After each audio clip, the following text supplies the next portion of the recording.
there's been like a lot of discussion about Donald Trump pulling the strings on the Republicans launching the impeachment inquiry into Joe Biden. In fact, a member of the House Freedom Caucus, we discussed this on Wednesday, Ken Buck, said as much on television when he was discussing how upset he was about this inquiry, when he thinks they should be focusing on passing, the budget to keep our government open.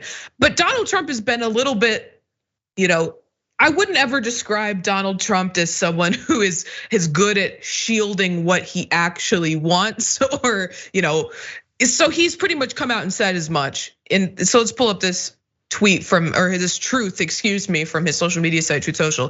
The gun charge is the only crime that Hunter Biden committed that does not implicate crooked Joe Biden. 1 down, 11 to go.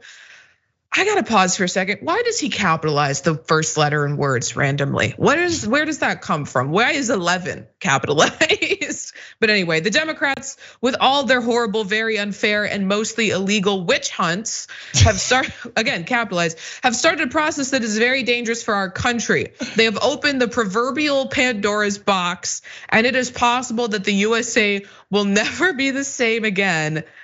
So sad. I mean, I don't even know what to say about that. I mean, again, how can you frame Joe Biden as the corruption guy? I mean, this is a guy who was in the Senate for a million years, didn't buy a house in DC, couldn't afford to. So he took the Amtrak back and forth to DC from Delaware every day. I mean, this is a guy who, again, we see all these politicians go to Washington and enrich themselves. Joe Biden had to borrow money from Barack Obama when he was vice president to pay for his son's medical expenses, his cancer treatment. Otherwise, he would have had to sell his house. He is like the one, and there's so many Democrats you could paint as crooked, as corrupt, as taking bribes, to pass the neoliberal agenda. Joe Biden just believes in it. He was just a guy who firmly believes in the neoliberal agenda and loved passing those things without actually getting kickbacks. Most of the money he made after he left the White House,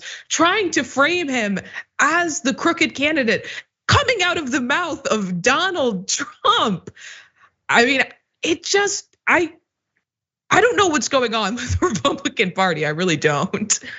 Yeah, and another thing, it's a fundamental misunderstanding, not just of his history, but of his present, right? Maybe you could say, he got into the White House and started being corrupt, but it's like that would fail the smell test because they have this guy under bubble wrap. This dude barely can even make a public appearance. They're so scared of letting this guy out the damn crib. The idea that he's wheeling and dealing personally in the background and being personally corrupt is absurd. It just doesn't jibe with the reality of the facts on the ground. And so, yeah, this is just a fantasy on Trump's part. And it's just rhetoric. It's this idea that like, it's not just me who's corrupt, it's everybody. It's the whole Washington, the swamp that wasn't drained, all of that good stuff.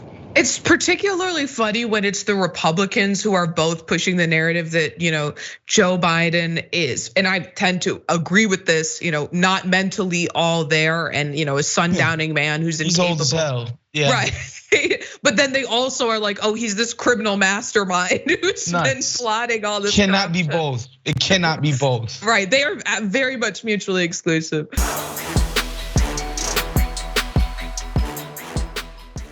Check out the Damage Report podcast each day, wherever you get your podcasts, whether Pocket Casts or Stitcher or iTunes. You can join me as I give you the news and stories you want, with a range of co-hosts and interview guests jumping in on the fun each day. Again, that's the Damage Report, wherever you get your podcasts. And if you get them at iTunes, don't forget to rate and review. Sometimes I'll read them live on the show.